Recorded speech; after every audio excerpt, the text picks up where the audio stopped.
Um, Tuesday morning, Tricia and I were both in a hearing in the Senate Conservation Committee. And the governor's originally $500 million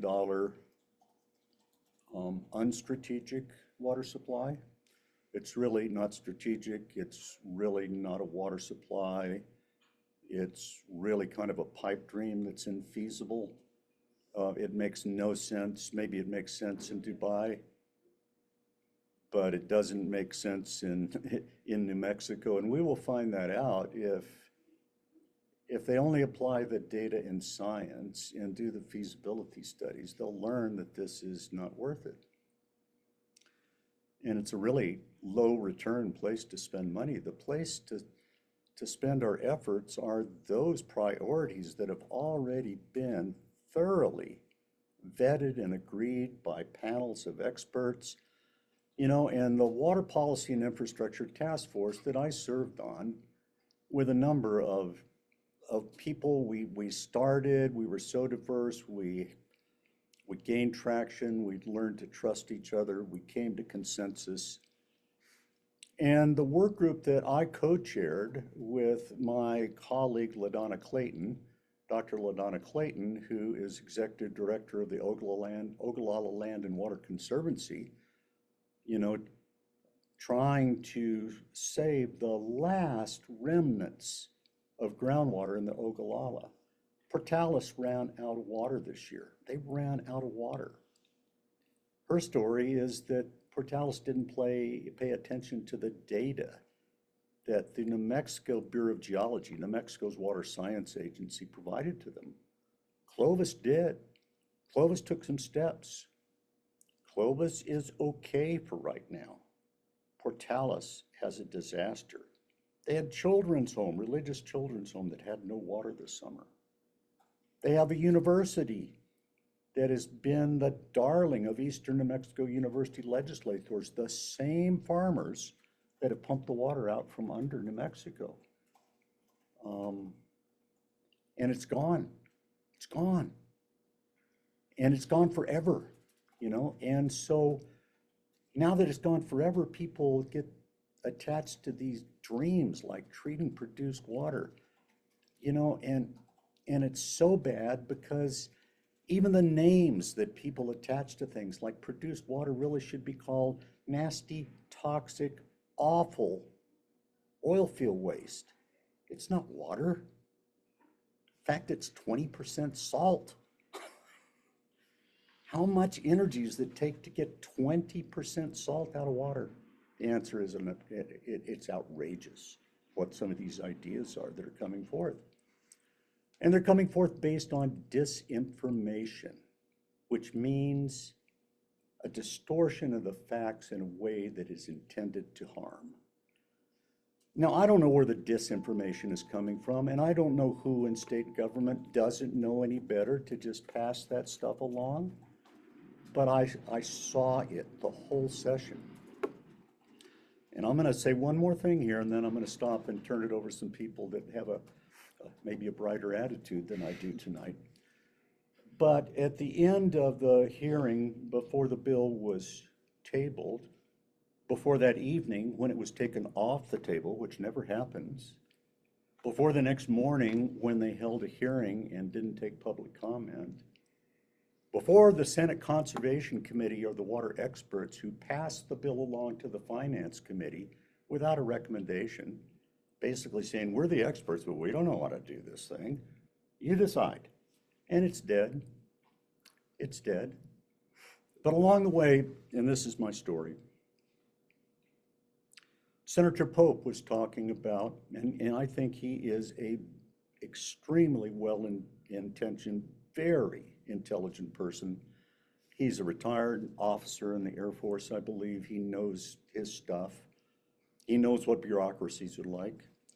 Well, he was talking about the known unknowns associated with taking a bunch of water out of a saline aquifer and treating it without really knowing much about the aquifers around it. There's all sorts of problems. And he was saying we need to figure out these known unknowns. Senator Pope knows that there are unknowns that we need to figure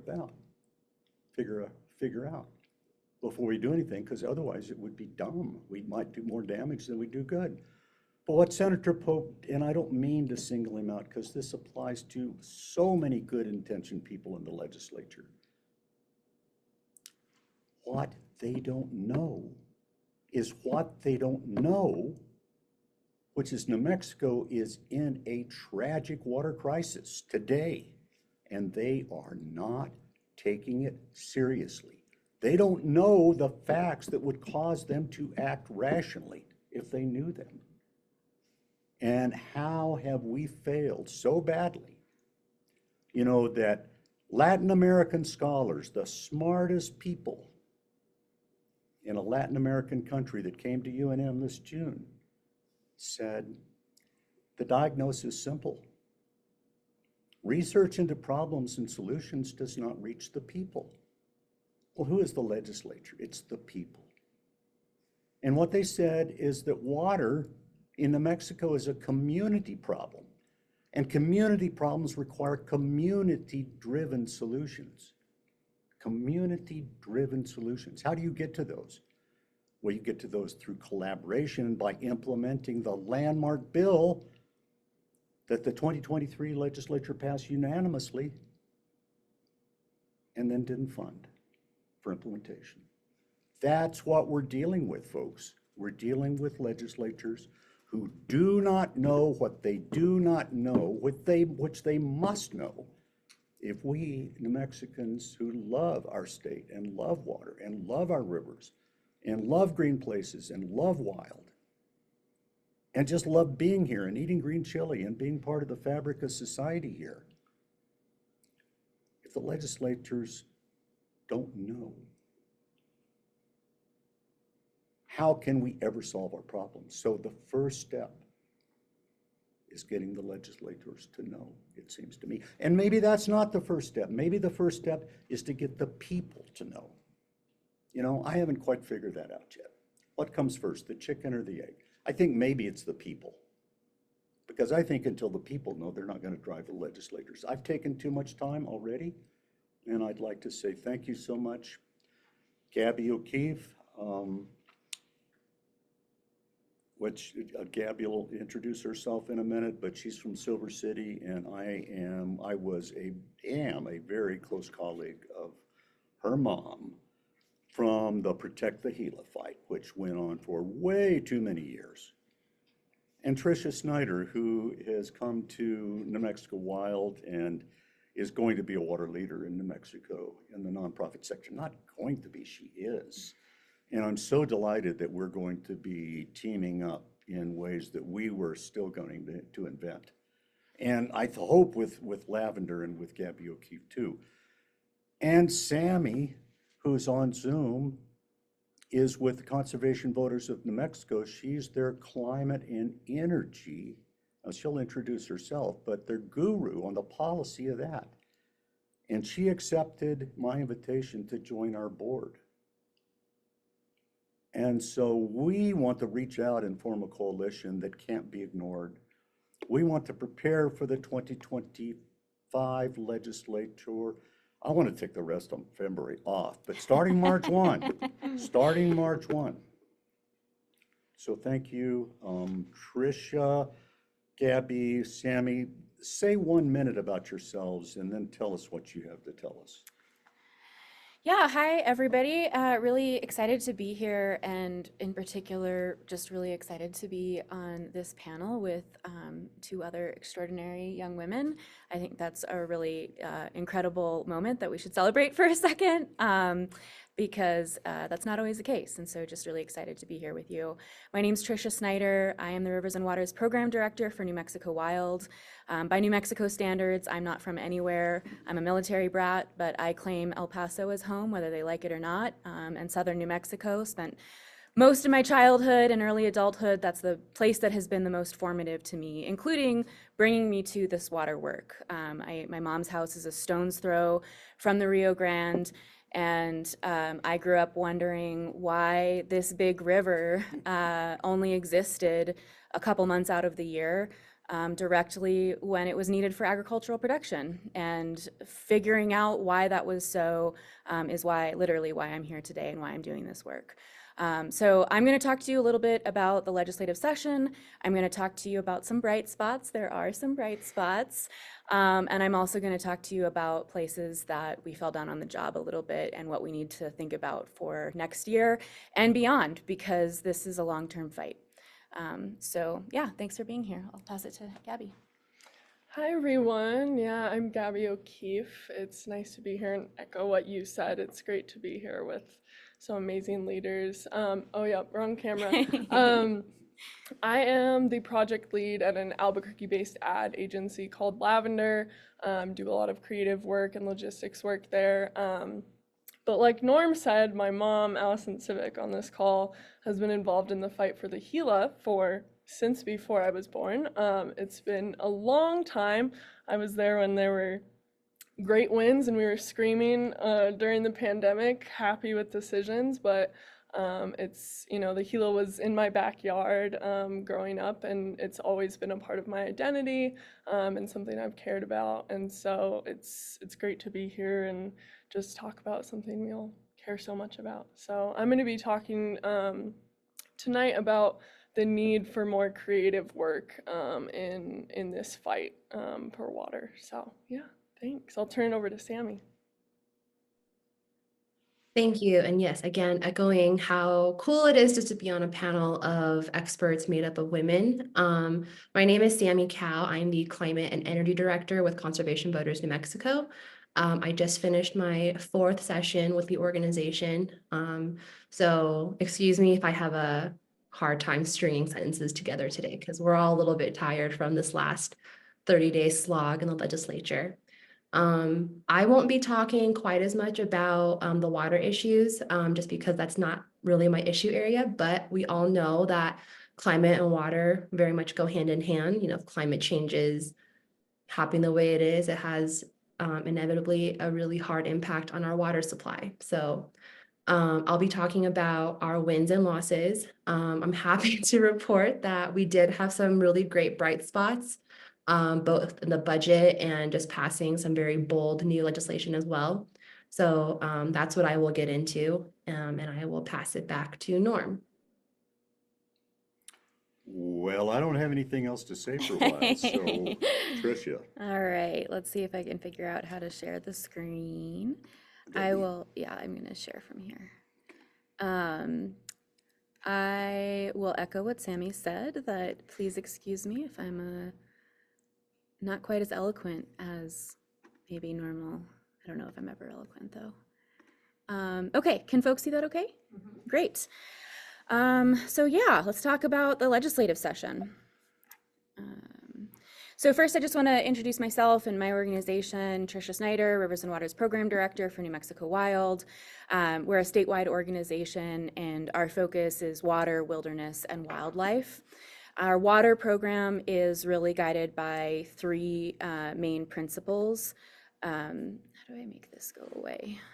Can I make that go away so I can see my whole slide? Sorry, everybody. I think I can.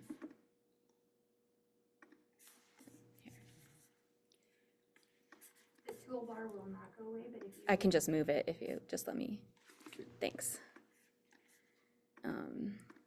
Okay, so we're guided by three guiding principles: equitable and collaborative water management, river and habitat protection, and water availability for all uses, including for species and recreation.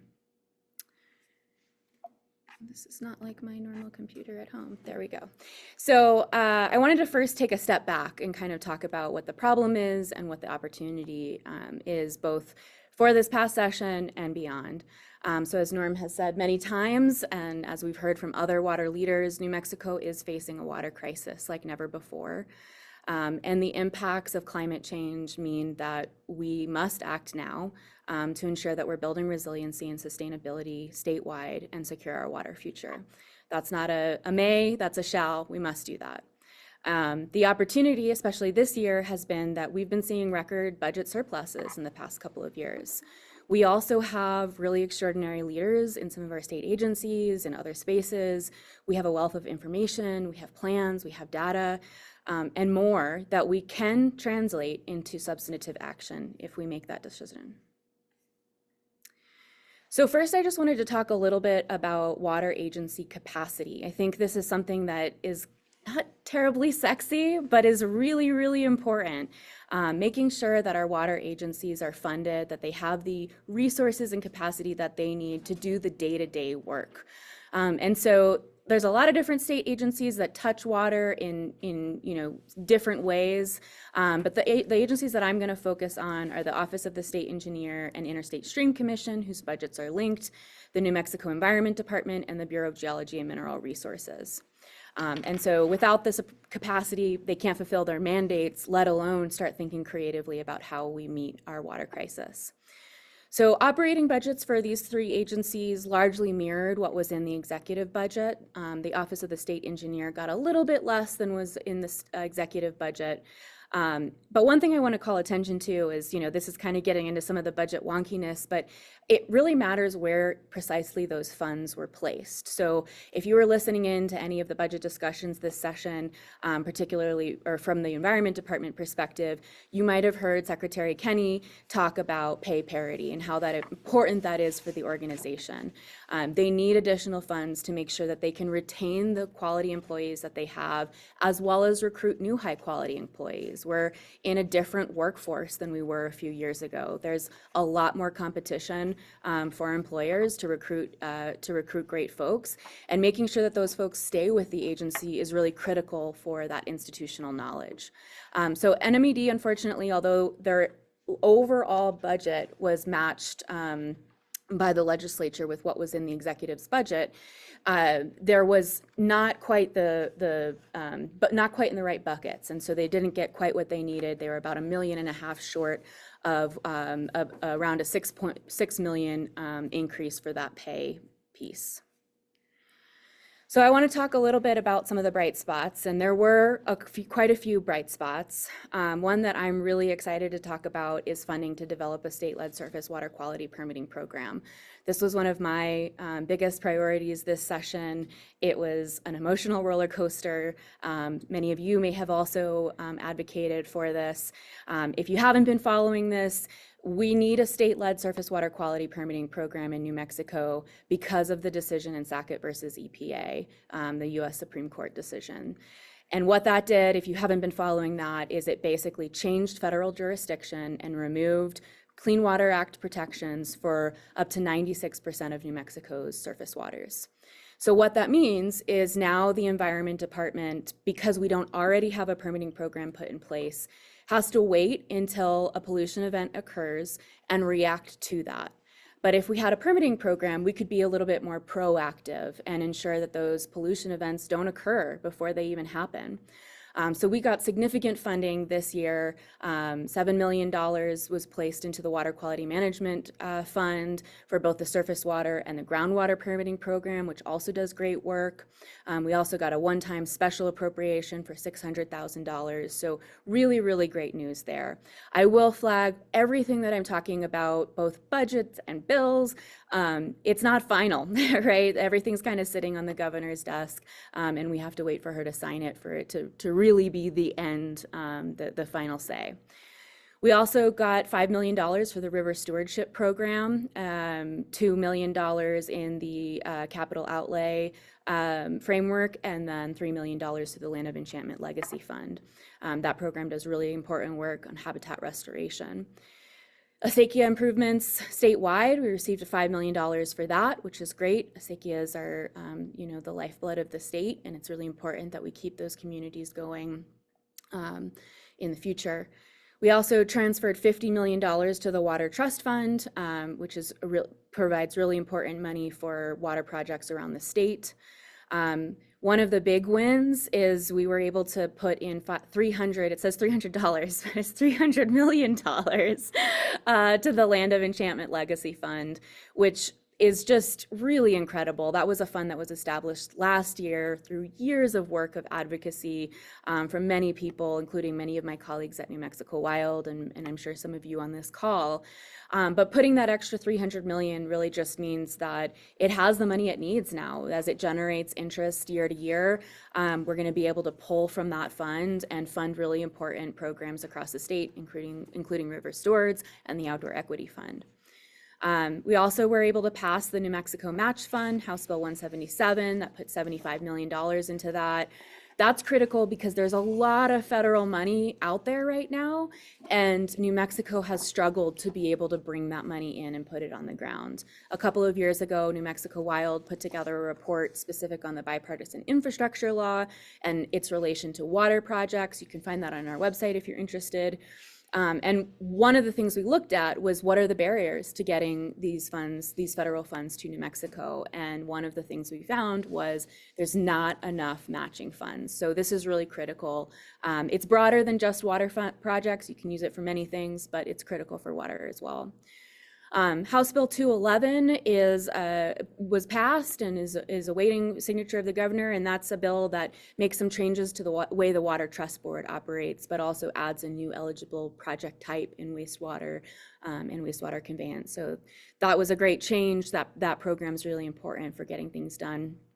And then one of my personal favorites, extension of the Strategic Water Reserve. The Strategic Water Reserve is a program that gives a mechanism to the state to be able to purchase, lease, or receive donations of water to be kept in New Mexico's rivers and streams for two purposes: for the benefit of endangered species or to meet our compact obligations. So basically the two biggest ones.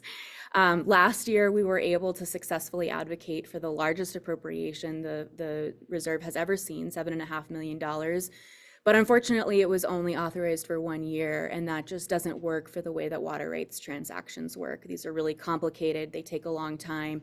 And so we were able this year to get those funds extended to 2028, which may not sound like a lot, but the legislature really likes to hold on to its budget authority. And so it is kind of unusual to get a multi-year authorization like that. It's usually they have you kind of come back year to year and want to check in on how things are going. So that was really exciting. Unfortunately, there's a lot of things that we didn't get done, and I want to talk a little bit about that and sort of lay out the pathway for future sessions. So many of you have probably heard of the Water Data Act. This is an area where New Mexico is quite literally leading the nation. We passed this legislation in 2019, and the intent is to provide access to data on water quality, quantity, and usage in an open data framework to provide information critical to the responsive management of water in New Mexico. But it's never really been appropriately funded. Part of that is it's difficult, I think, for legislators to suss out exactly what is needed, and I think advocates probably need to take a step back and really think about how do we present this information before the session even gets started to really give legislators what they need to make sure that the pieces we want are in the budget in the right places. One of the reasons why it's complicated is also one of the reasons why it's great. It's a collaborative group. It involves multiple state agencies. But so that can make it difficult for for legislators to figure out where does this money need to go, who needs it, when, where, why. So that I think it's hard to figure out exact numbers at the budget at this point, but I think based on my analysis, we've got maybe half of what we needed for the Water Data Act this year. Kind of nested under that is the aquifer mapping program. And I guess I should say before I go any further, all of these things that we didn't get to fund are recommendations of the Water Policy and Infrastructure Task Force. So they have broad consensus. We know that they're good things to do for New Mexico's water. So the AMP aquifer mapping program does really important work helping us to understand our groundwater resources. And it's just really critical that we develop a stronger understanding, as Norm was talking about at the beginning. We need to know what our groundwater resources look like, where we might be able to do some pumping, where we need to stop, the aquifer characteristics that make each aquifer kind of really individualized, and all of that information to be able to really move forward. Unfortunately, the executive budget included a $9 million appropriation for the aquifer mapping program, but that didn't make it into the final budget. There's only one $160,000 appropriation for a specific project in Rio Arriba County. So this program will get funded through sort of the broader operating budget of the Bureau of Geology and Mineral Resources, but it's not enough. We need significant funding to be able to really get us to where we need to be. Next is regional water planning, which if you've been attending these workshops, you've heard a lot about over the past, I think almost year, or more than a year now. So last year, as Norm said earlier, the legislature unanimously passed a new Regional Water Planning Act that made really great changes to the way that regional water planning works in the state of New Mexico. It's critical for bottom-up water management. I really can't stress that enough. It allows us to be able to customize water solutions for the individual regions, but it also provides an opportunity for communities to ensure that their values are recognized in water planning as we move forward. So I can't really stress enough how important I think this is. And while there is money, I think Interstate Stream Commission is the agency that's overseeing this, and they have money within their operating budget for sort of their pieces. There wasn't any money appropriated specifically for regional water planning, and there is a lot of work to do. And one of the things that I think is really critical is setting aside money to get these regional entities set up. It's going to take a lot of time to kind of build the social infrastructure that's required for getting these plans done, pulling together all of the data, all of the background information, the things that we need. And so the longer we wait, the longer we're going to take to actually finalize these plans, and we just don't have that time. Tribal water rights. So the Office of the State Engineer manages Indian water rights settlements and has multiple that are yet to be completed. This is important, of course, for these sovereign nations to really ensure that they have the water to which they are entitled, that they have been stewarding since time immemorial. But it also provides certainty to non-tribal communities of sort of understanding what the landscape looks like. And it can also provide an opportunity to develop solutions for water use and management challenges that aren't litigation, which can be costly. And I'm not sure that litigation is really the best avenue to really think creatively about some of these challenges. So that there was an appropriation there, but the executive budget included $35 million, and the final budget only included $20 million. And then lastly, this was a fairly small ask, but didn't make it into the final budget, is water leaders education. This has been something that's been championed by Stacy Timmons at the Bureau of Geology and Mineral Resources, and I just, Senator Mimi Stewart has been really influential in getting this going as well, and I just think it's so critical, as we talk about how do we make sure our leaders are educated about water, especially because this is technically challenging, it's socially nuanced, there's a lot of information here. Well, we do that by having these convenings, and those have taken shape in a number of different ways over the years. They've been, multi-day workshops. We had a water leaders conference in December down in Las Cruces where, we had some talks kind of in the convention center, but we also got to take some tours around and see stuff on the ground, but also trips to get folks out on the river and actually experience, why are these rivers important? I think that heart connection is really critical to being able to keep going in this fight because it's long term. So unfortunately, there was no specific funding appropriated for that. I have no doubt that it will continue anyway. We will find a way, but would have loved to see that. So I just want to end on kind of, that's a lot of things that we didn't get done. There's a lot to do. It's a hard way forward.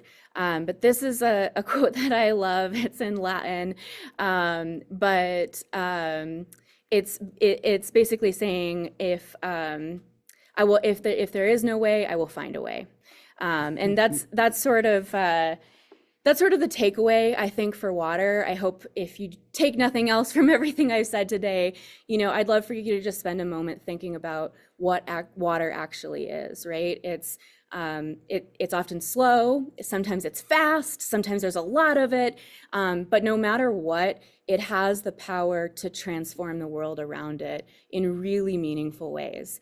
And Sometimes it can be really hard to find the energy and the strength to keep going, but I think it's really important to just continue showing up, and to be here the next day, even after disappointing news and disappointing losses. And for some of the wins, you know, there will be wins and there will be future losses as well. But this is a long-term fight that we all have to participate in to ensure New Mexico's water future. So that's all I got. I think we're going to save questions for the end, actually. So I will stop yammering and pass it over to Sammi. Thank you. That was great, Tricia. Thank you so much. I'm going to share my screen.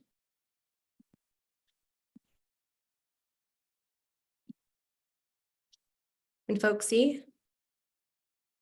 Okay. Well, here we go. So I'm going to go over some legislative session outcomes for the things that Conservation Voters New Mexico is tracking. And I'll provide like lay the land and things like that as well. So I'm sure most people here who are on this webinar probably know how the legislative session works, but with our session in New Mexico, there are just some details that are pretty uncommon and maybe why you weren't able to follow certain bills because they kind of just disappeared. So a little bit of an intro about that.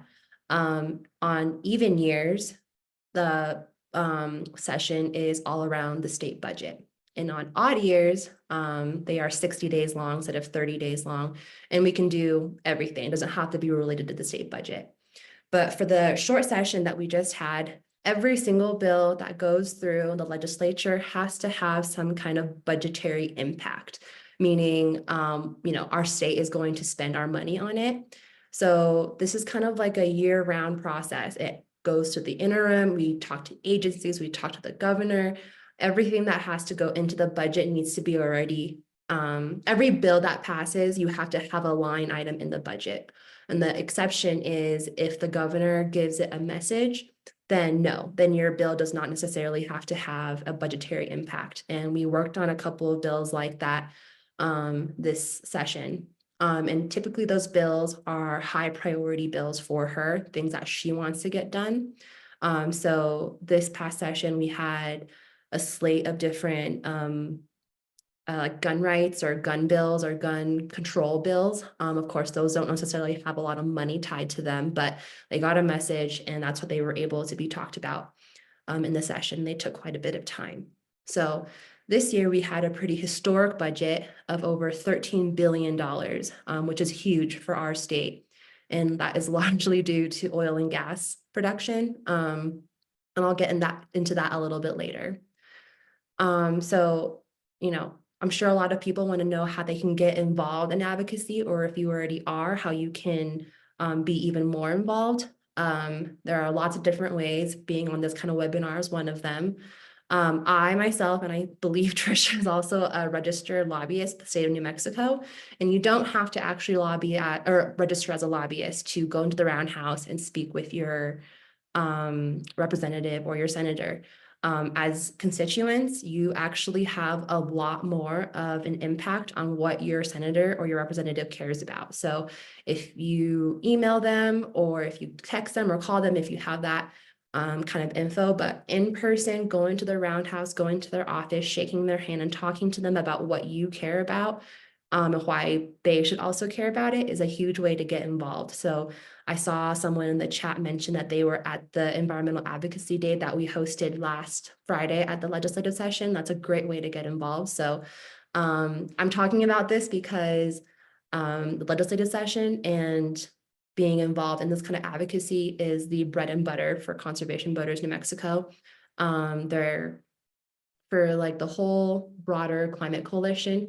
Each organization kind of has what they specialize in, like what they are important for, like in all of our work. And the legislative session is where CVNM shows up the most strongly. Oops, how do I go? Oh, there we go. So I'll go into a little bit of New Mexico's climate and energy goals, like our umbrella goals, and what they're informed by.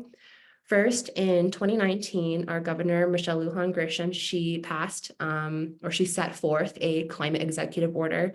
And I do have it hyperlinked, so I can share out these slides once this webinar is over, but it kind of lays out what she wants her administration to do as far as climate goes while she's in office. So the probably most ambitious goal is to reduce our greenhouse gas emissions by 50% of 2005 levels. And then by 2050, we want to be at 90% of greenhouse gas reduction. That is in more or less in alignment with the UN Paris Agreement, which dictates that all countries should work together to limit our global warming to the 1.5 degrees Celsius. So there's bits of that in the climate executive order. The executive order also demands that oil and gas facilities reduce their methane emissions, as methane has 80% or 80 times more of a warming potential than carbon dioxide. And there's a language around renewable energy in the climate executive order. We want to increase New Mexico's renewable portfolio standard, meaning we want to have just a more diverse portfolio of what kind of energy we're putting into our grid. We want to also achieve a just and equitable transition away from fossil fuels. That means that, you know, I think in theory, have all the technology we need to go zero emissions tomorrow.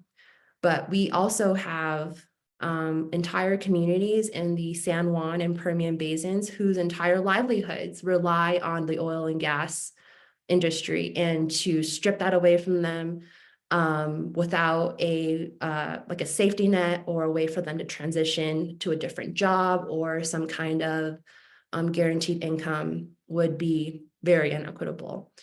And also, we just want to diversify our economy. We are doing that a little bit by with like the cannabis industry, but we want to make sure that we are incorporating renewable energy in a very meaningful way so that New Mexico can one day become a leader in renewable energy deployment.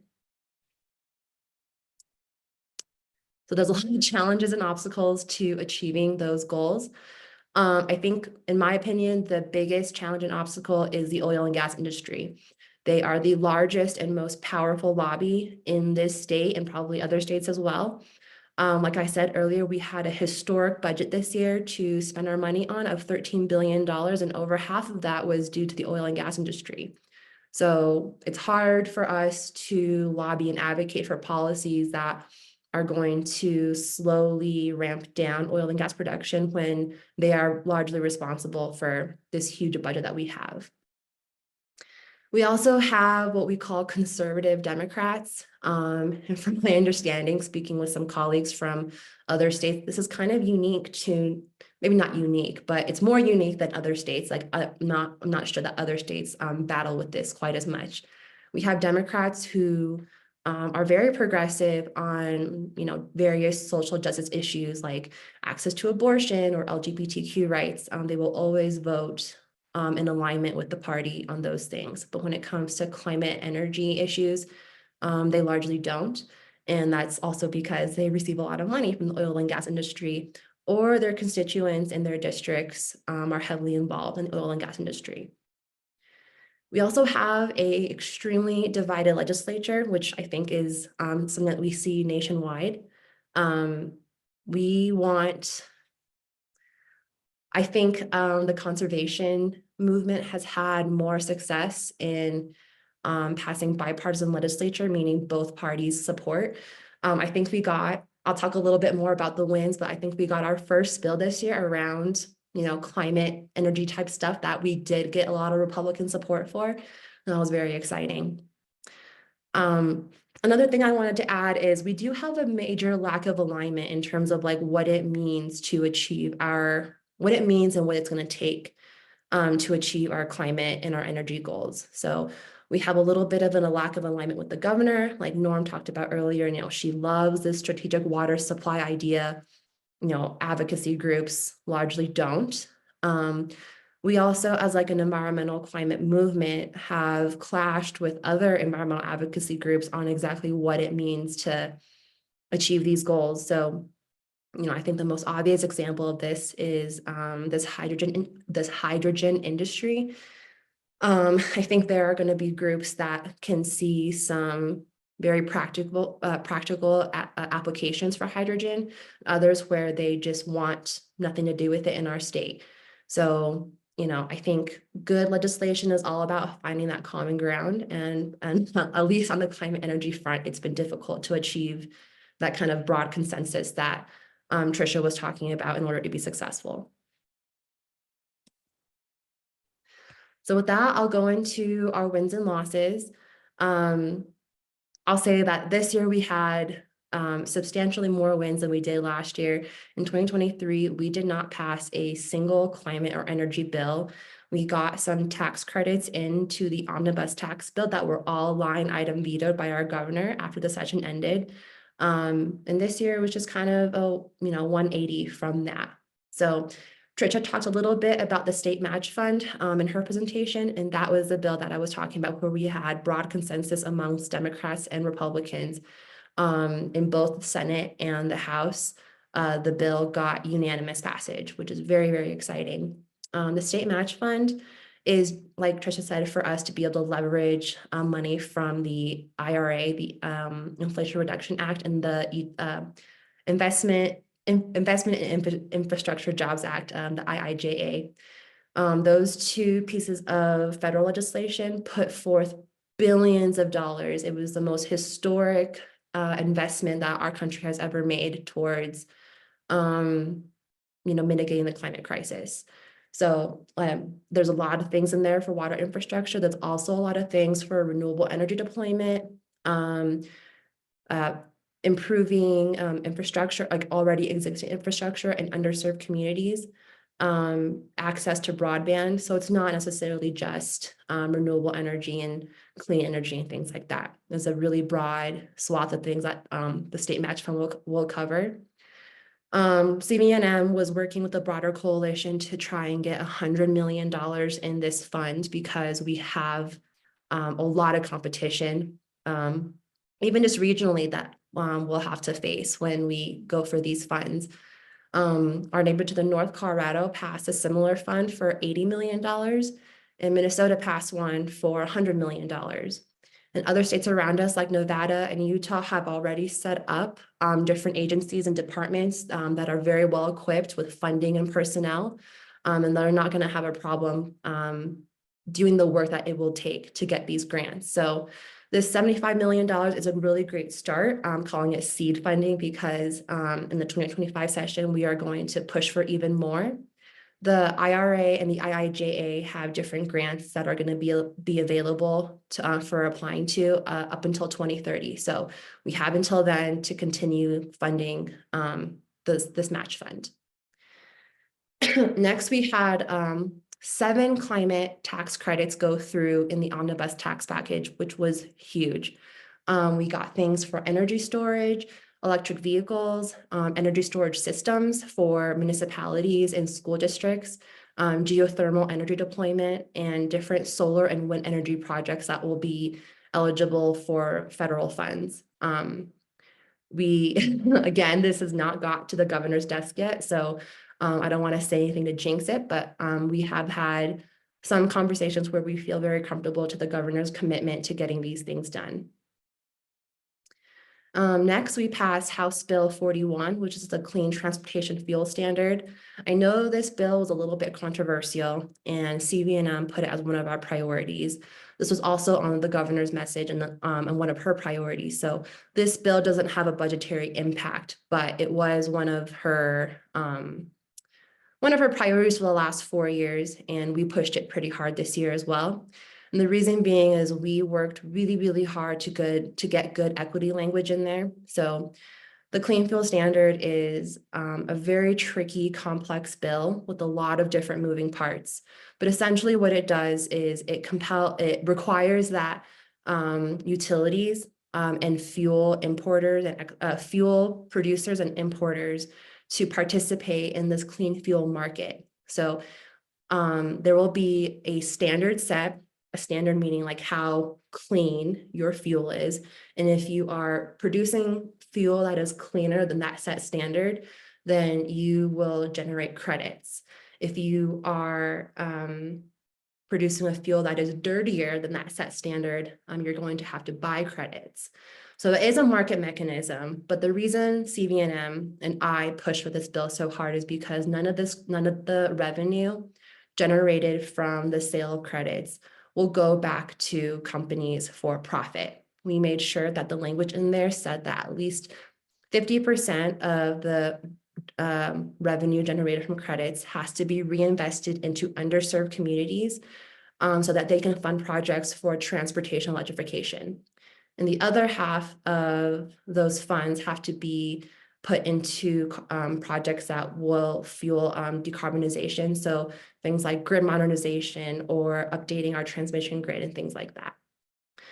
Finally, like Norm was talking about, in the very last hour of the legislative session, Senate Bill 294, which is one of Senator Stefanik's emergency bills, came the last week without any kind of stakeholder process. It was introduced and it didn't make it through the rest of the legislature. So it's hard to tell what the governor's strategy was when it came to introducing that bill so late in the game, but collectively we were able to kill this bill. So a lot of great wins, but we also had some pretty painful losses. Conservation Voters New Mexico, along with a very broad group of stakeholders, have been working since last September on House Bill 133, the Oil and Gas Act reform. So the Oil and Gas Act was first enacted in 1935 and has not been meaningfully updated since. The Oil and Gas Act, when it was enacted, was just trying to figure out how New Mexico could best leverage this resource that we had and how we could make the most money out of it.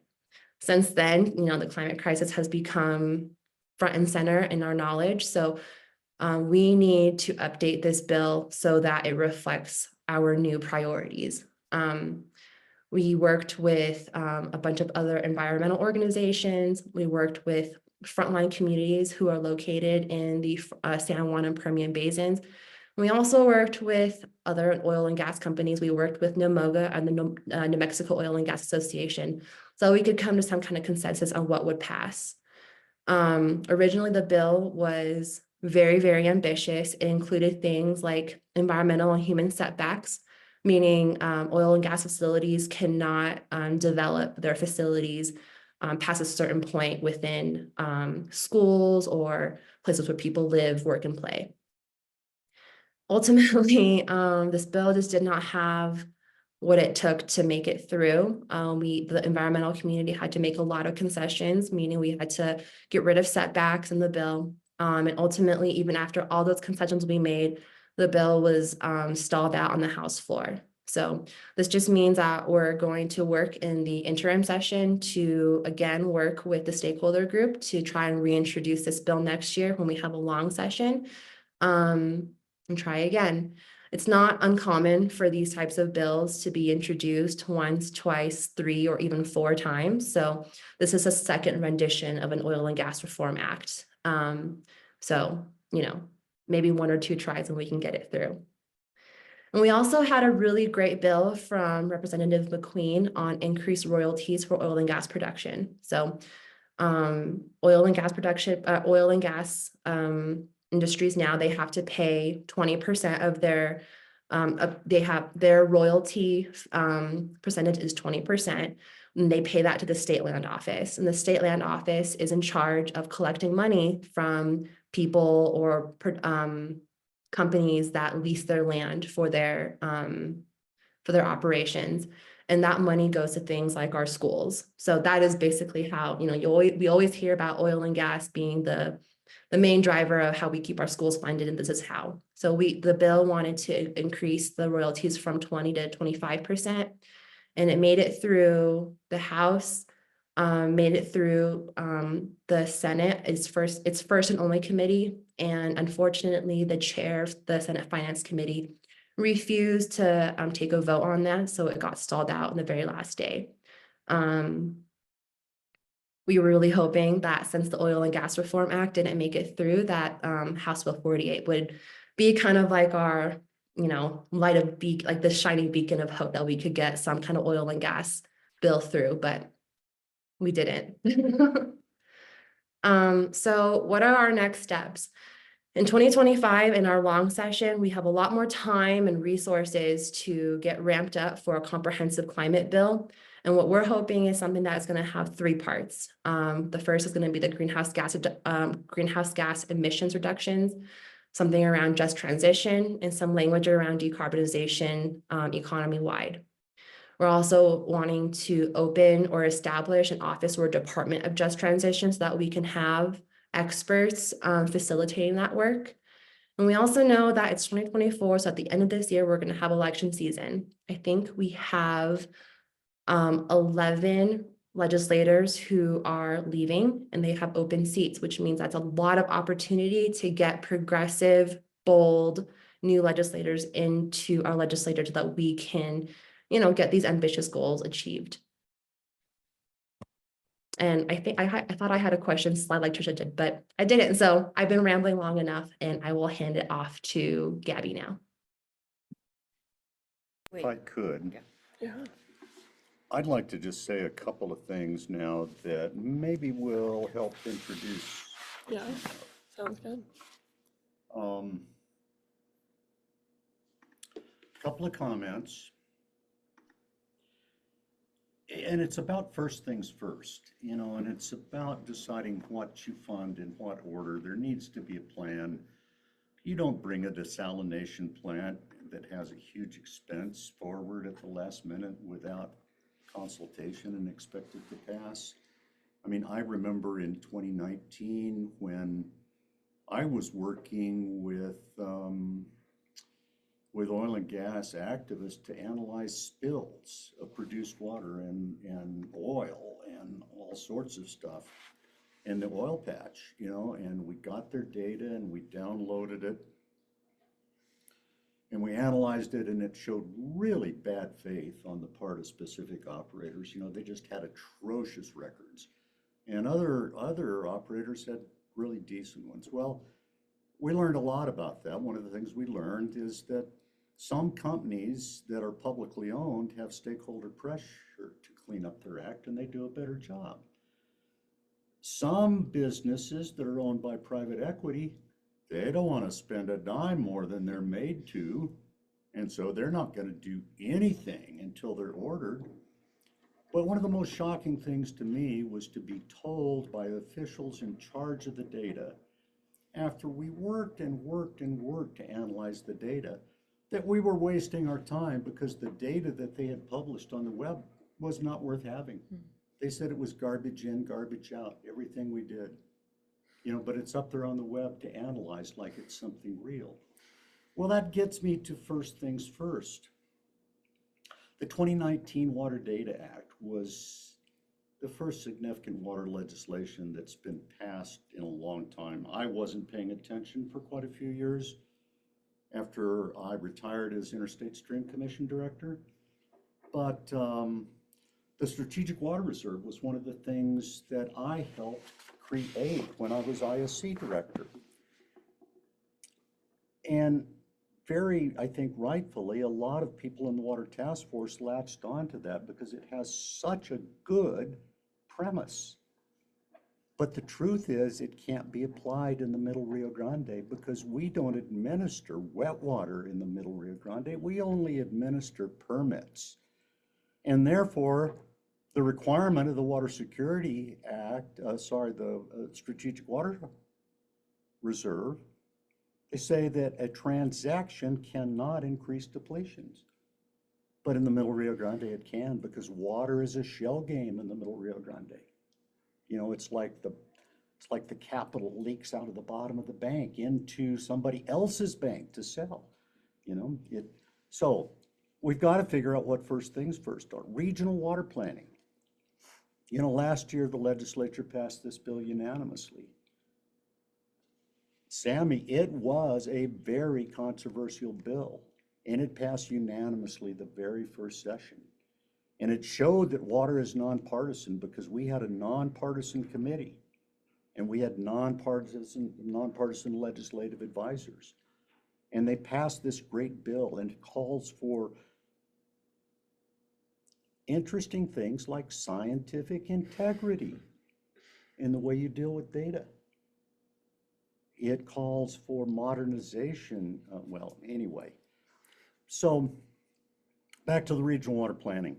What the Water Regional Planning Act says is we have to have the data from the 2019 Water Data Act, because in order to fix the problems from the previous rounds of planning where all the regions just conjured up whatever data they could find, you know, this data is supposed to be packaged and have a seal of approval, and you know how good it is or how bad it is, and it comes to you with all the metadata. So the 2023 Water Security Planning Act says we can't start planning until we have those data packages from the Water Data Act. But this year, the regional water planning funding is not there. And the Bureau of Geology has to put out an annual report on the Water Data Act.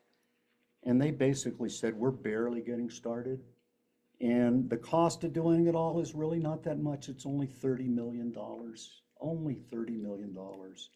Well, it's probably more than that, but that's what we asked for 5 years. 5 years, and we only needed like $2.3 million worth of new staff, because you can't do this stuff without staff. You just can't do it. Well, they got about half what they asked for.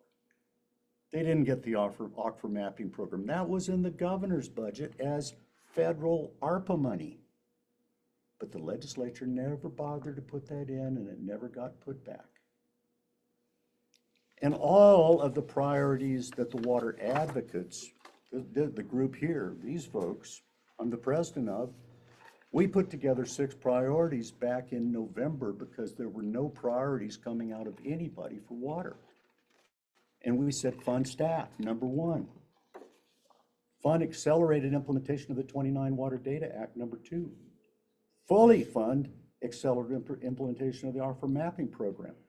Don't New Mexicans deserve to know how much water they have left? Don't they deserve to know how fast it's going down where we've been pumping for a century? Don't need to know where the remaining groundwater reserves are? That's what the aquifer mapping program does. It got nothing as far as I know this year. I mean, I don't know. We won't know. That's another one of the problems.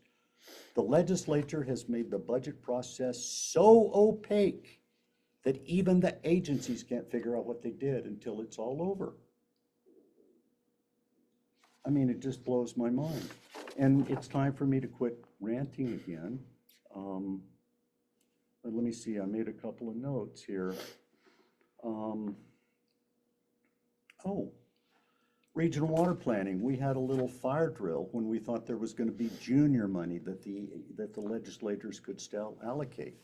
We actually did get a little bit of money for regional water planning because my senator, Senator Brenda McKenna, pledged her $200,000, and Representative Marion Matthews pledged her $160,000. So somewhere in those documents, I haven't found it yet, supposedly I heard about it, there is 200 plus 160 equals $360,000 for regional water planning.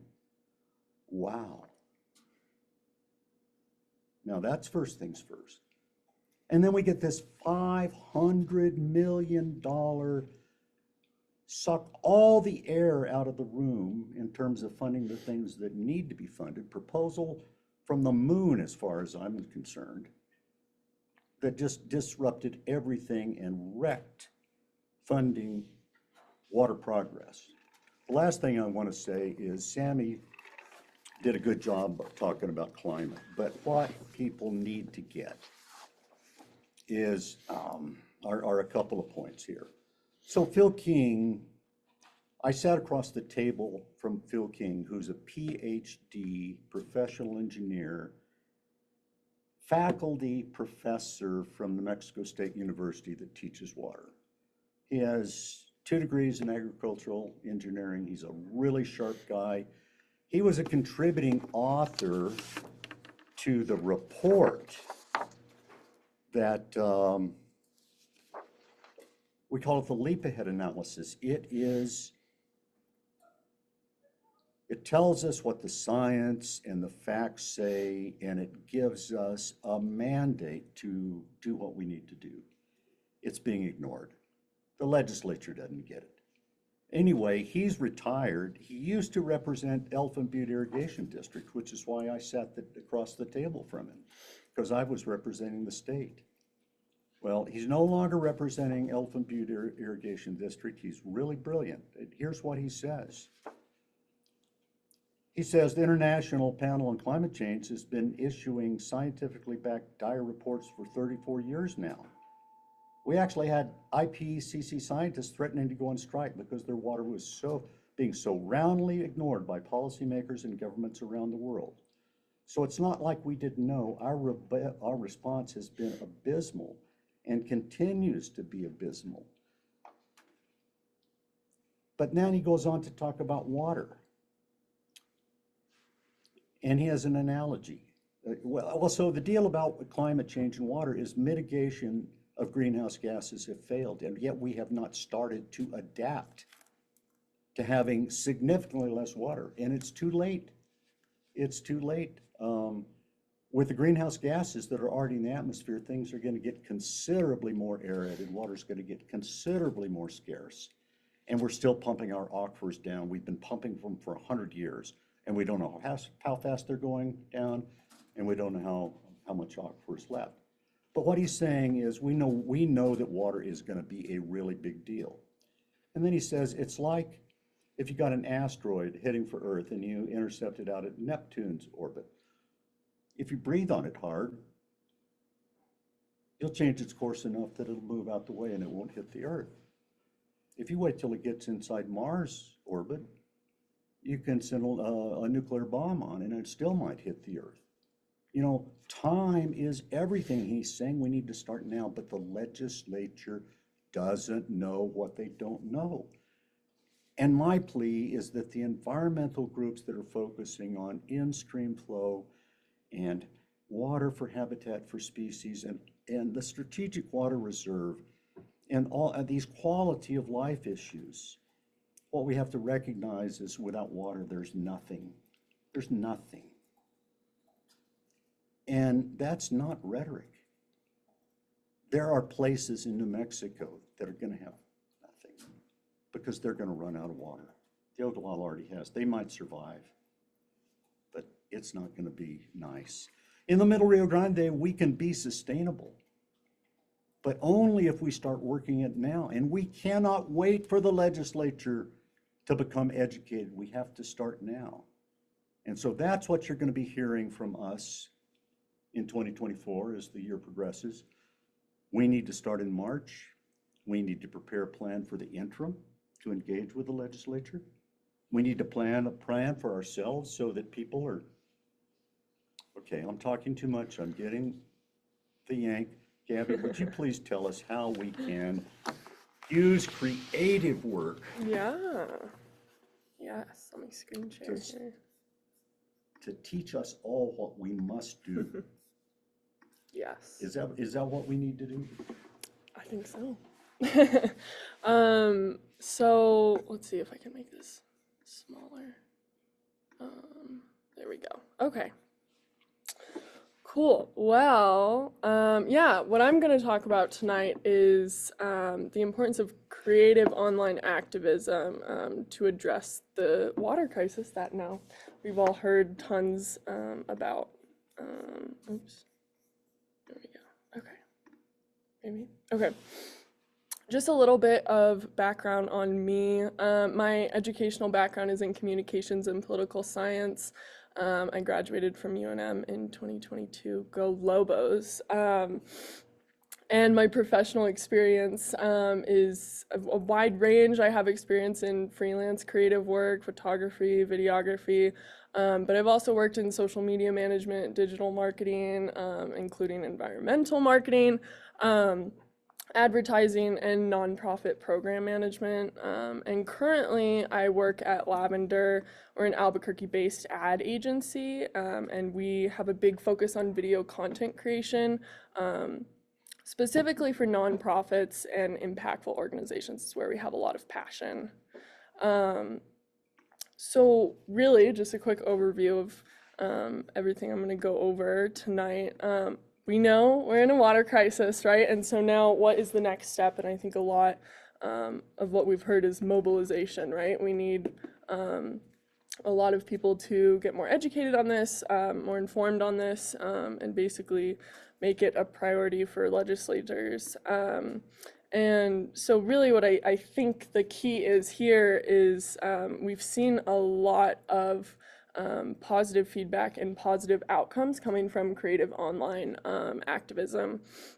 And really what that boils down to is creative messaging that is taking a different approach to communicating these complex issues that maybe people haven't heard about in great depth. And I think another key is targeting young audiences, which I think they're a key demographic in addressing this, right? Like young audiences, they're going to be inheriting these problems, and so they have that extra unique motivation to be getting involved.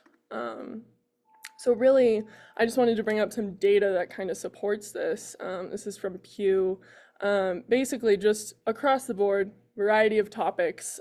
Gen Z and millennials are polling higher than other generations at caring about climate action, and actually engaging in the work.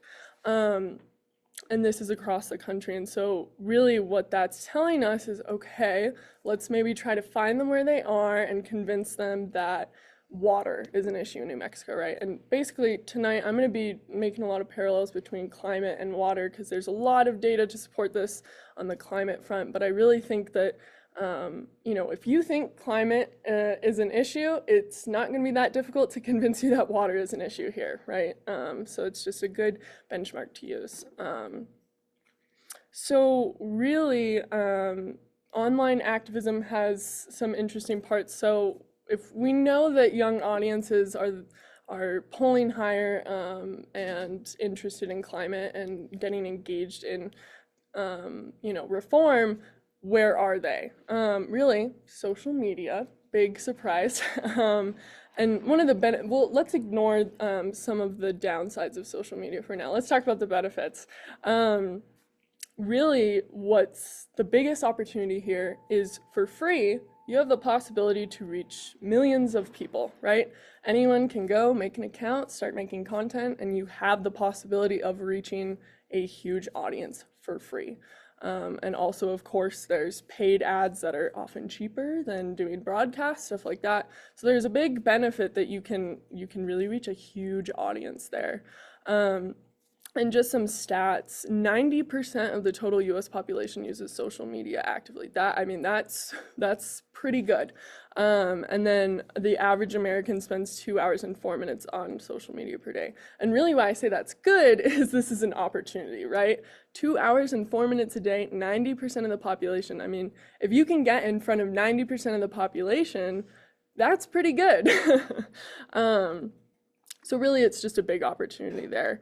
And the other piece of this is video. So really, at Lavendr, we focus on video content for a few reasons. I mean, it's just long been recognized as the most engaging type of online content. The algorithms prefer video, they push it more. It's easy to get more reach to more people, and typically you see that this type of content performs better. You get more engagement, you get more shares, that just helps spread it more. So really, it's just one of the best types of content. And the other thing for the viewer of videos is typically it's easier to understand complex messages, right? It's kind of a passive type of absorbing information. If I can go watch a YouTube video teaching me how to do something in 30 seconds, I'm not going to read the manual. And so it's really just an easier way to communicate these complex issues. And also social media is just so fast paced now, you have to capture attention. And we're just seeing more that it's tending to, photos and text-based is not capturing that attention as much and retaining attention spans. And then, of course, that other piece that I already talked about is, I mean, this is where younger audiences are. The biggest social media users in the US are millennials and Gen Z. Those numbers are from 2021, so it's probably even more now.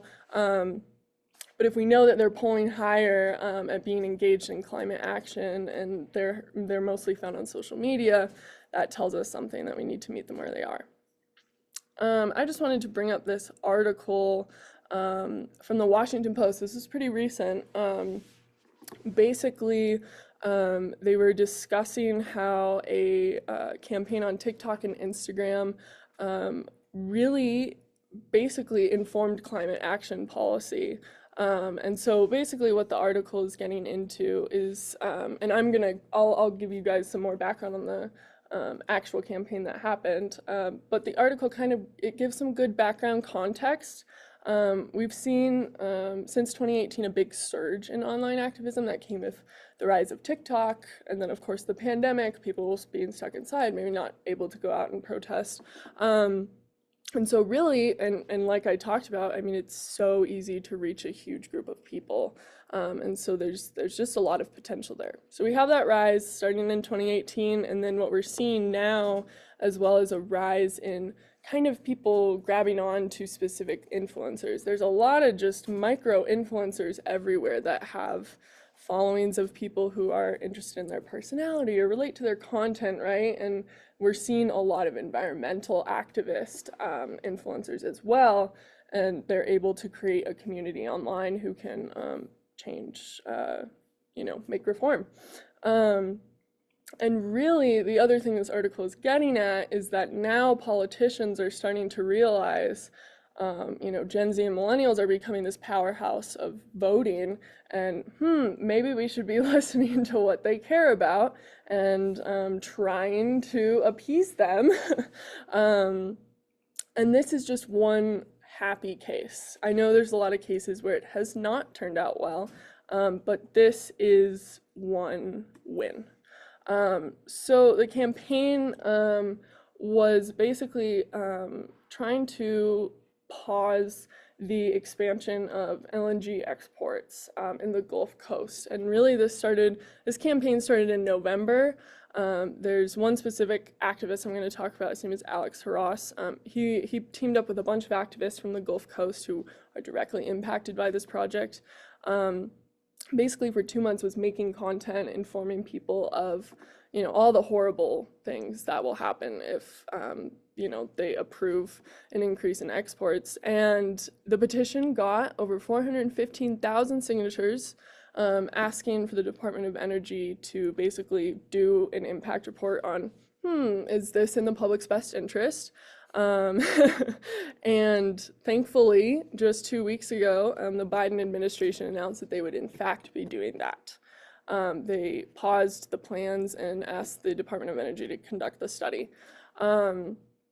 And that's huge. And really what that article was getting at was, that campaign on social media was that was the reason that they paused it.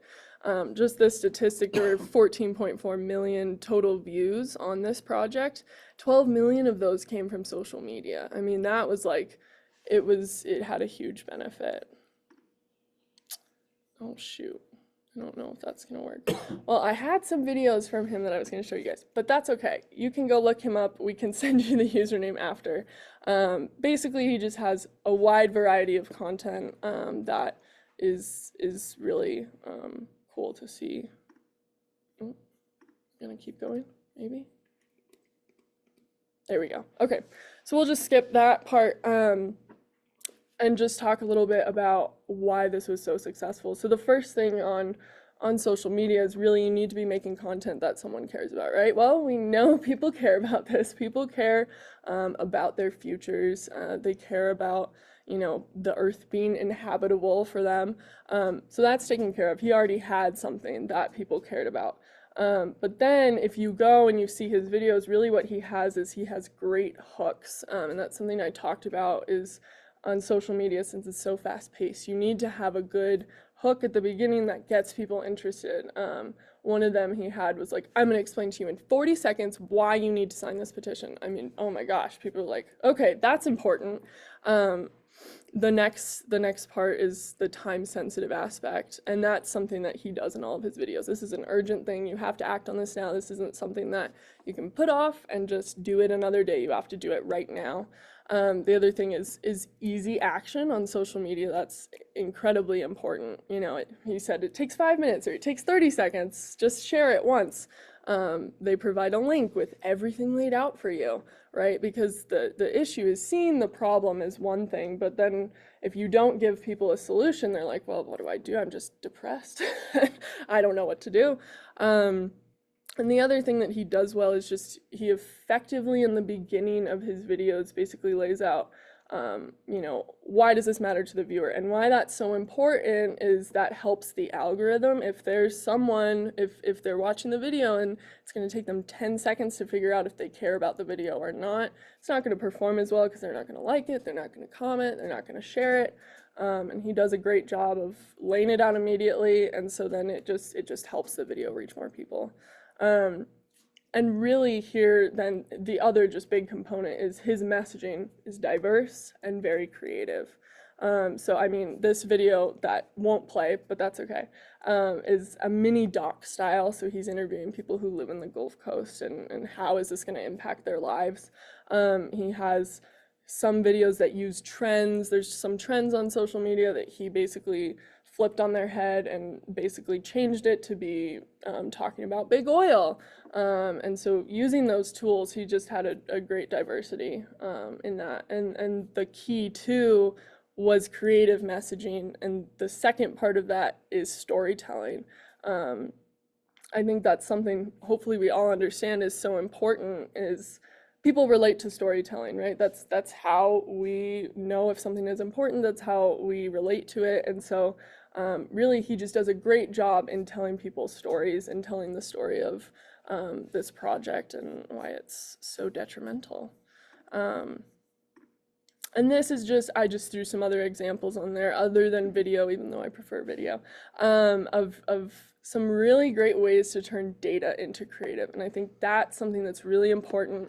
Data, it's great, we need it, but we need to be able to put it into different modes and methods to understand, because sometimes people just don't want to sit down and read a 40-page article, right, or an in-depth study on what's going on. And so really taking taking data and turning it into creative that's easy to understand, right? Like the one on the right side, like, we're sorry, there will be a global shortage of ice cream due to global warming. I mean, that's like a great example of people might not necessarily understand the implications of climate change, and so taking just one tiny piece that they'll relate to shows, you know, oh, okay, maybe I understand it now. And then I just threw this in here as a few important things to keep in mind when crafting this messaging. It's proven shaming doesn't work. You see that across industries. We've done a lot of work in anti-DWI, and that's like, it doesn't work. If you tell someone you're a bad person because you drink and drive, it doesn't work. They keep doing it. It's shown that doesn't work. We have to be encouraging people, giving them solutions, and that's the second piece I put here is solutions-based, right? What that activist did really well, Alex House, or Harass, he didn't just lay out the problem, he already had the solution there. He had a very easy thing you had to do, just sign a petition, that's it, and share the video, that's it. And that really just allows people to take action. The other piece I've just been talking about the whole night is video works. We know on average video has higher levels of engagement and reach, and it's just one of the easiest ways to communicate complex topics and educate people. And then the other thing just on creative messaging is we really just need to use creativity to come up with different ways to communicate these issues so that a diverse range of people understand and will care and take action. So just to summarize all that, I think really what needs to happen is an investment in these creative messaging, development of creative messaging that I think should prioritize reaching younger audiences. We know that if we can just get these issues to them, it seems like they can mobilize and they will get stuff done. And then just keeping solutions-based messaging central. So yeah, with that, I'll hand it back to someone. Someone. Well, so just a couple of comments, and then I think we have time for one or two questions. The water advocates are trying to land large federal grants that have arrived in the whole Rio Grande Basin, the 3 states Rio Grande. You know, Bureau of Reclamation has been spending literally billions of money, billions of dollars on the Colorado River. And so I think that some of New Mexico's powerful elected officials have, and others have said, reclamation, put some money into the Rio Grande. There's another river in the west besides the Colorado. And so money is here. And we're trying to get a grant so that we can, number one, hire an executive director. Number two, hire our experts in the change process itself, you know, so that they can take us through this. We need to create a social structure, as Tricia said. We need to communicate about the facts. We have to bring the facts together on the problem. We have to figure out how to make decisions. We have to determine what our shared values are. Wow. I mean, that's a big deal. That's what the regional water planning law says. We know how to get started. We have a plan. We want that plan not to be the water advocates plan. We want that to be the Middle Valley's plan. And that's what I want to reach out to everybody to do this year, is to get that going. And so back to the basics. I want to hire the experts that we saw in action when we co-sponsored the Water Dialogue 29th annual statewide meeting on January 11th that sold out for the first time in 29 years. There were so many Generation Z people there. I was just delighted to see them, and they were raising their hands, you know. And the energy that was created from that day was incredible. Well, that's what Christine Whitney Sanchez can do. And what Gabby can do is what I think is so fundamental. We need, and we've been hearing from people in these workshops, we need Water 101. You know, we really have decided, I've decided, we have 2 distinct audiences. We attract a lot of experts to our workshops, and they watch our videos. But we also attract a lot of people who are wanting to learn. And until we get more sophisticated and we can address both audiences and give them what they need, we need to find the ways to do that. So I don't want to keep talking. What I want to say is I want to hire you and I want to partner with you, and I want to hire Christine Whitney Sanchez and these change experts. But I think the more important than anything else right now, in terms of the Middle Valley, because I think we can find the resources in the Middle Valley to do our own planning. We have the data. The research has been done. The rest of the state is not nearly in as good a shape as we are. Let's show them how it can be done. Let's set an example. Let's do it right. Let's start in 2024. And we can go to the 2024 legislature, 2025 legislature, telling them what we have done, that they could replicate if they would fund this other places. Now, our model's not going to fit directly. I mean, one of the things that Phil King said, he said, we're such a diverse state, there is no such thing as one size fits all. Not by a long shot. We're going to have to develop local administrative schemes in this more permanently arid environment. State water planning must integrate local planning into some sort of coherent whole. But the real priority is finding out what works at the local level. Santa Fe doesn't have a clue. It's the people who live at the local level that know, and they need to be guided by the experts. So what comes together is sound and will work. It worked on the Gila. We stopped the project. We used facts and science to stop the project. In Albuquerque, we proved the aquifer wasn't infinite, and we needed to manage it way differently than people thought. On the Pecos, people upstream and downstream came to an agreement about how we would comply with the Pecos River Compact. It took a lot of head knocking and a lot of education, but it happened, And the legislature passed the bill to implement that settlement the very next session, Sammy, the very first time. And it was all nonpartisan. That is what's so important here. Every bit of that was nonpartisan. Well, the Gila wasn't nonpartisan. I'm sorry. Yeah, okay. So the fights tend to be partisan and the victories tend to be nonpartisan. I'm through. Thank you. I don't think people can hear me very well, so if you can't hear me, please raise your hand if you would like to ask a question. I think we only had maybe one question that was in the chat, and it looks like Elaine Hubbard just raised her hand. Would you please unmute yourself and ask your question? Hi, Brittany. I was just saying I can barely hear you. Do you want me to do the Yeah. Q&A? Yeah, so folks, if you have a question, it's hard to hear Brittany. She's our tech wizard behind the scenes. You can't see her, but she's doing a lot of work here. So if you'll just raise your hand if you have a question, and then, so I see Lane, go ahead and unmute and just ask your question. I put the question in the chat, but one of the things that I'm impressed by is that to get legislation through a legislative session, it seems like you have to have cultivated legislators ahead of time and have them ready to carry or advocate for the legislation in the session. And I was wondering to what extent that happened with those victories that you talked about, Tricia, and what extent it didn't happen. The things that didn't pass didn't happen because we didn't have a legislator who was going to lead on it.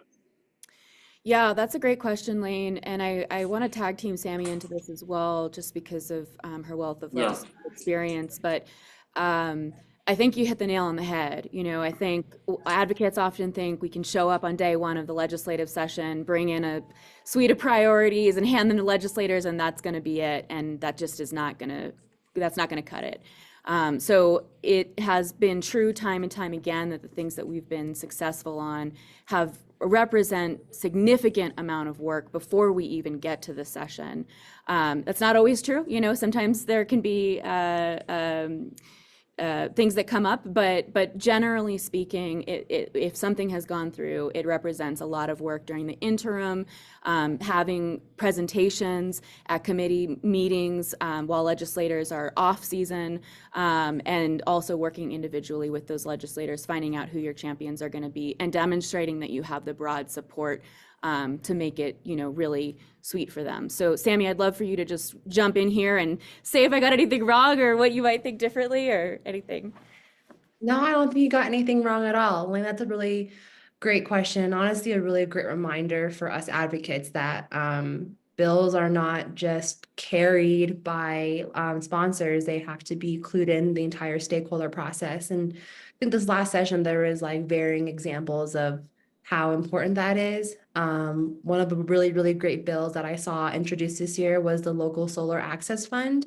Concept, awesome. It had $110 million appropriation attached that was not accounted for in the budget, not accounted for in terms of like conversations with legislators. And yeah, if you don't do that, your bill's gonna die, and it did. Like I said, 2024 was a budget session. So if you have a bill that has that larger appropriation and it's not already accounted for in agency budgets, there's just no way forward.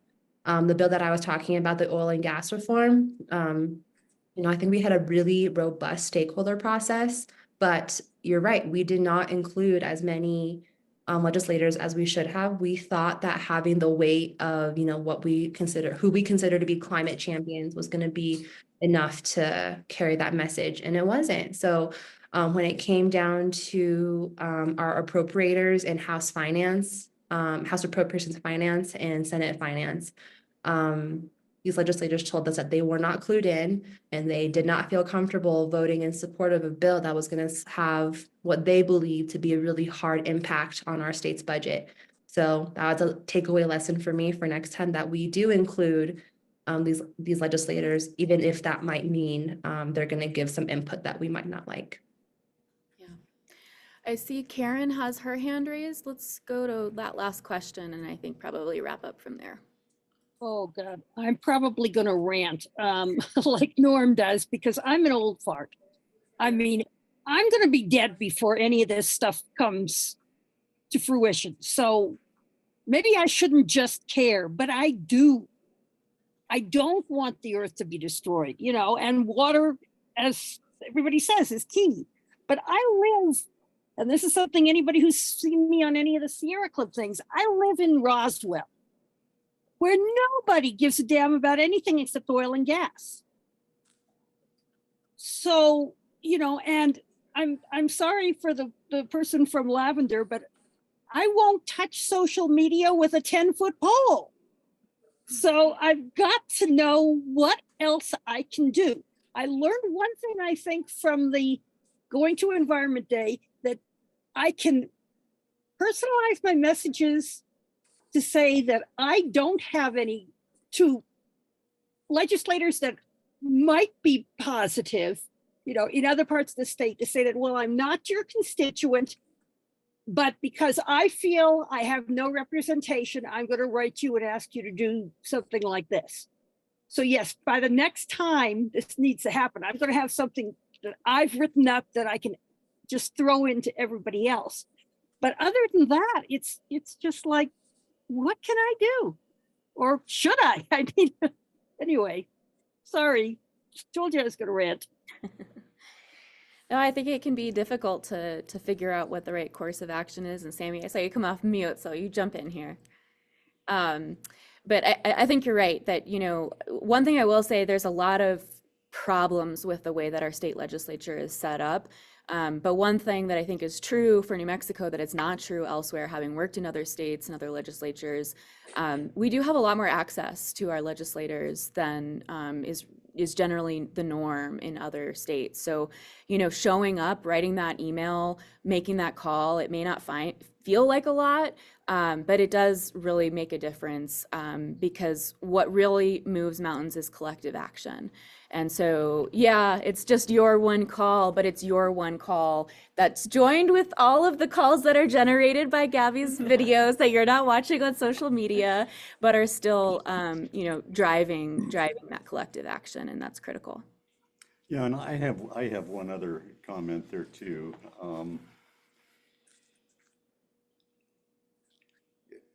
You have to get started early, although I've seen cases where we got it the last minute and we got a bill through unanimously because it was so meritorious.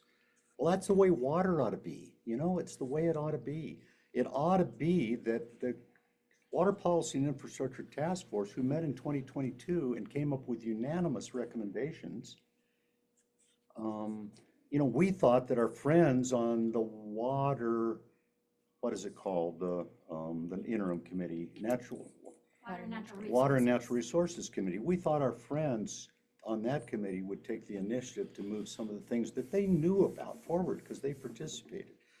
And what I've concluded is it does no good to talk to our friends. We talked to them and we talked to them and we talked to them. We presented and we presented over the interim. And they heard everything that were our priorities, but we didn't have a bill because it was a legislative session. I didn't think we needed a bill. All we needed was a budget. Most of the time, bills in a 30-day session don't pass. So what I conclude is we've got to stop talking to our friends and start pressing every member of every finance committee, because that's where the decisions get made. The policy committees don't talk to the finance people. The finance people think about something that happened with water 20 years ago and then say that didn't go good, so why should we give you any more money now? I mean, it's literally that bad. But we will overcome. Can you mute that camera? So I wanted to, waiting for them to mute so we don't get this weird feedback loop.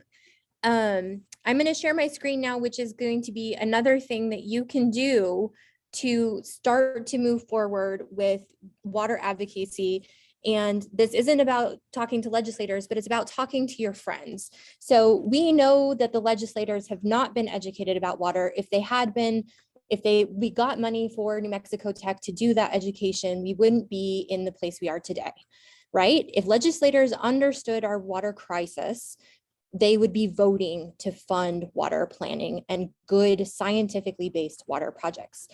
And we know that our legislators are supposed to be representative of the public. And in this group, we have amazing water advocates that know so much about water, and we're so grateful to have you here. And what we need you to do is to educate your friends and your family.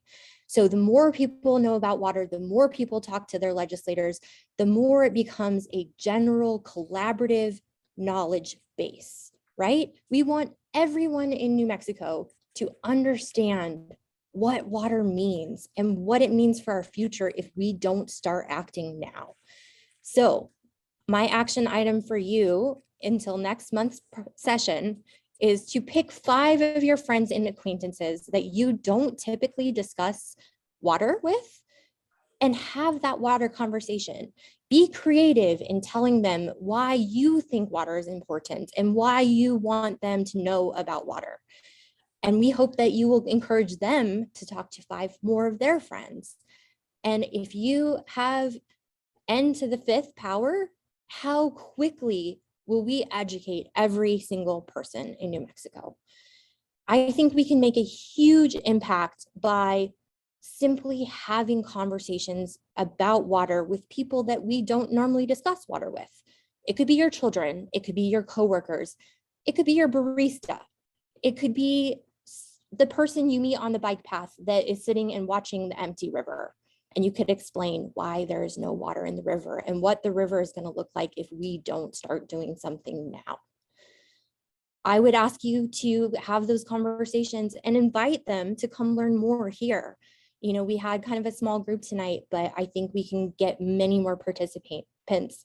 On our homepage, you can sign up for our newsletter, and that will get you access to our next speaker series.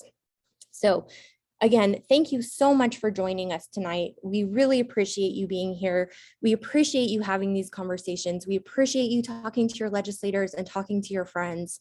The fact that you take the time out of your evening to come to these is incredibly important. And I want you to know that we know that you are fighting hard, and we're fighting alongside you, and we can win this fight.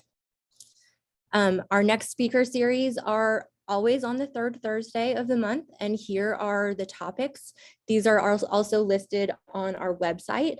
They are subject to slight changes given who we can get to speak and who we can't. But again, those updates will come through our newsletter, so please sign up for our newsletter, and you will get all of these updates. And we just wanted to thank our sponsors, Amigos Bravos, the League of Women Voters, 350 New Mexico, Conservation Voters of New Mexico, Interfaith Power and Light, and New Mexico Wild, who has hosted us in their office building tonight for this wonderful event, and who Tricia is speaking for. And Sammi is from Conservation Voters of New Mexico. So we thank our sponsors. We couldn't do it without you. We really appreciate your support.